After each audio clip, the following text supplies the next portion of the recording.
Hi everyone, welcome back. This is a video for skill number 7. We are going to talk all about our linear functions and how to graph them.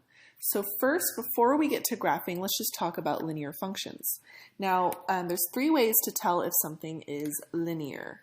The first way is off of a graph, and we'll practice that in a moment, but you're really just looking for a straight line. No curves, no edges or bends, a straight line. And we know what those look like.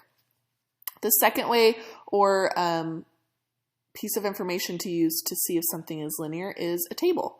And all we're really looking at is the y values and making sure that as the x values increase by 1, the y values increase or decrease by the same constant. Okay, and then with equations, I wrote a few examples, but really we're looking for a few things. We're looking to make sure that y and x are both to the first power. They can't be in the denominator, and they cannot be in the exponent. So here are a couple great examples of linear functions. So these would be lines if we were to graph them.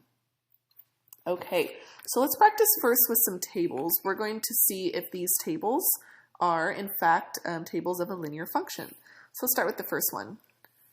Okay, so first I'm seeing that my x values are increasing by 1, so I'm going to make sure that as I increase on the right, I'm increasing by the same amount every time. So from 5 to 8, I'm adding 3. Okay, so I'm going to make sure now that every time I'm always adding 3. From 8 to 11, I'm adding 3. Same thing here, and same thing here. So this is, in fact, linear. I could just put a yes, but yes, this is a linear function. All right, next one, we've got a sideways table. That's okay. So first, I'm going to check my x values and make sure these are each increasing by 1. Ooh, I am noticing from 2 to 4, I skipped that middle value, that 3 value. So when I go from 2 to 4 in my y values, I want to make sure to double whatever that constant is because we're skipping a step. Okay, so from 6 to 7, I'm adding 1. From 7 to 9, since we skipped that middle x value, I should be moving up not 1 but 2, and that's true from 7 to 9. And then from 4 to 5, again, that's just one step again. So from 9 to 10, I should be going up 1. Okay, good. It clears out, so this is linear.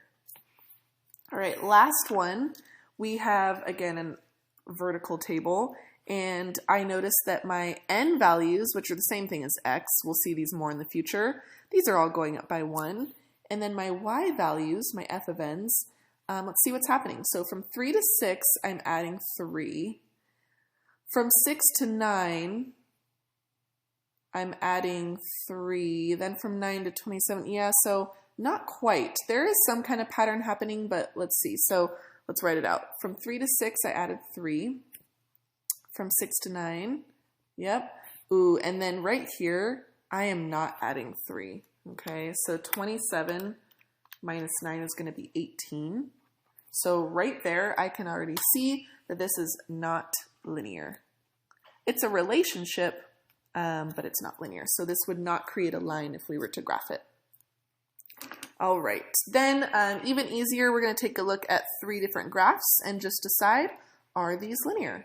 So the first one, I have a curve. This is actually a parabola, but this is not a straight line, so this is not linear. The next one, I have some straight parts, but this whole graph together is an absolute value graph. I do not just have one straight line, so again, no, this is not linear. And the last one is just our classic line with a positive slope. Yes, this is linear. Okay, so there was some practice with some graphs. Now that we know how to distinguish if something is linear, we're going to be given a few linear problems, and we're going to graph them. So let's go through the steps on how we would, in fact, graph those. So we've got some steps written down here. Now would be a great time to pause this if you want to get those written down. But we'll go through them step by step. I'm going to zoom in just a little bit, and let's see what we do when we are graphing a linear function. So we start with an equation. Now, the practice for now is going to have every equation in slope-intercept form. We will graph different forms later, but for now, let's just make sure we can graph this form. Okay, so the first thing we want to do is circle the slope, or our m value, and the y-intercept, or our b value. So I've got some colors there. I'm going to match that in my equation. So for my slope in green, now if we remember, this is y equals mx plus b. M, the number that's multiplied by x, is our slope. So I'm actually going to just underline, that's our slope. And for our blue, our y-intercept, remember that was our b, that's our y-intercept. So now I know my two really important values to graph. The next step, and before I even get there, I'm going to talk about the slope real quick. Notice that the slope here is a whole number, 2. When we graph, we want rise over run, or a fraction. So I want to actually write 2 as a fraction. I'm going to write it in 5 where we talk about rise over run. 2 as a fraction is 2 over 1. So I know when I go to graph and use that rise over run, I know what fraction I'm using. Okay, so let's backstep a little. We're going to plot a point on the graph at the y-intercept. So remember, it's the y-intercept, so I'm going to go where y equals 5. So on my graph, I'm starting at 0, and I'm going to go up 1, 2, 3, 4, 5. So that's a y-intercept of 5. And then my next step, use the slope, the rise over run, to plot another 2 points. Okay, so I've got a positive 2 over 1. Remember, that's rise over run. Now, on this graph, that's going to go off a little bit. That's okay. So if I start here and I go up 1, 2, and I run over 1, I'd have a point here. I can also go in the opposite direction. I can go down 2, 1, 2, and over 1. Notice if I plot a point here, my line is still pointed in the positive direction. So again, I could go up 2 over 1, or I could go down 2 to the left 1, still in that same direction. I'm going to plot one more just to have 3 solid points. So from here, I'm going to go down 2, 1, 2, and over 1. So now I've got 3 really easy points to graph a line with, and you'll see number 6, but really just step number 4. Connect the points with a line using a straight edge. So I've just got this handy dandy straight edge right here, and I'm going to line it up and connect the dots. Easy as that. So now I've got my line. I'm going to check it out and make sure it makes sense. I've got a y-intercept at 5. I've got a positive slope. My line is leaning to the right. And for every point, I'm going up 2 over 1, down 2 over 1. Okay, good. All right, let's use these skills and steps to try out a few practice problems. Okay. And if you've printed out these notes, you'll already have these graphs. If not, again, always feel free to pause in between each problem. But let's get started. So the first one, 4/3 x plus 1. So I'm going to circle my slope and my y-intercept. I know I need those 2 values. I'm going to plot my y-intercept. That's positive 1. And then I've got a slope, or a rise over run, of 4 over 3. So for every point, I'm going to go up 4, 1, 2, 3, 4, and over 3.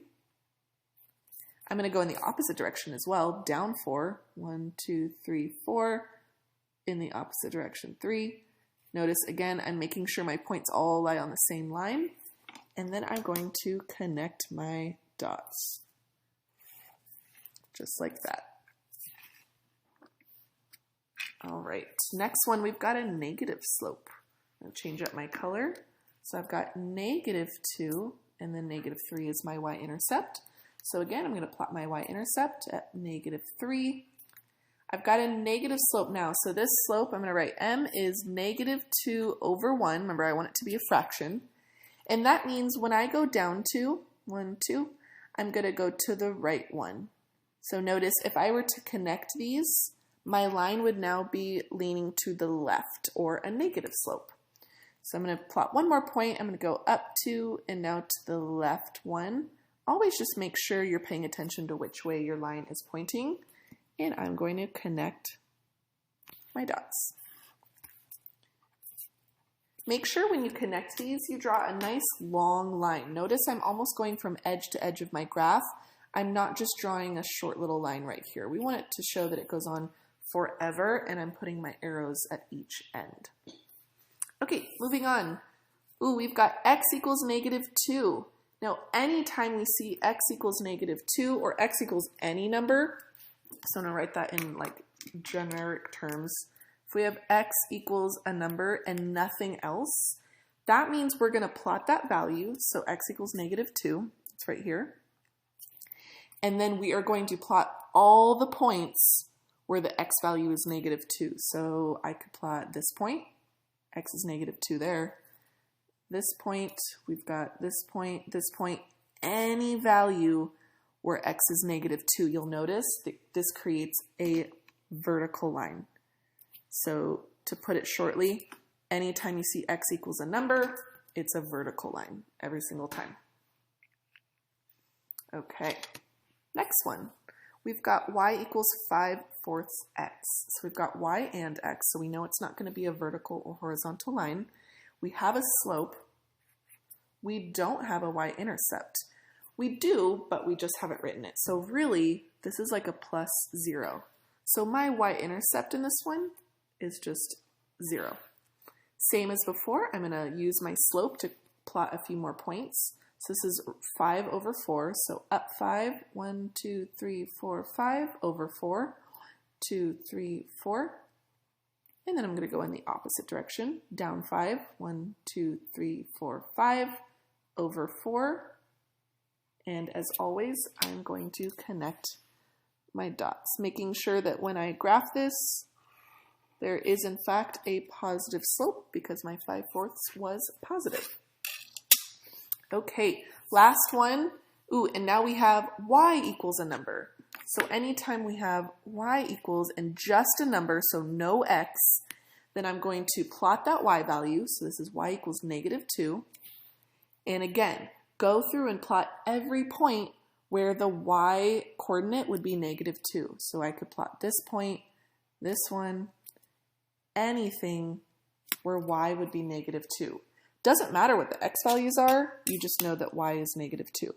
And you'll see in this situation, we have a perfectly horizontal line.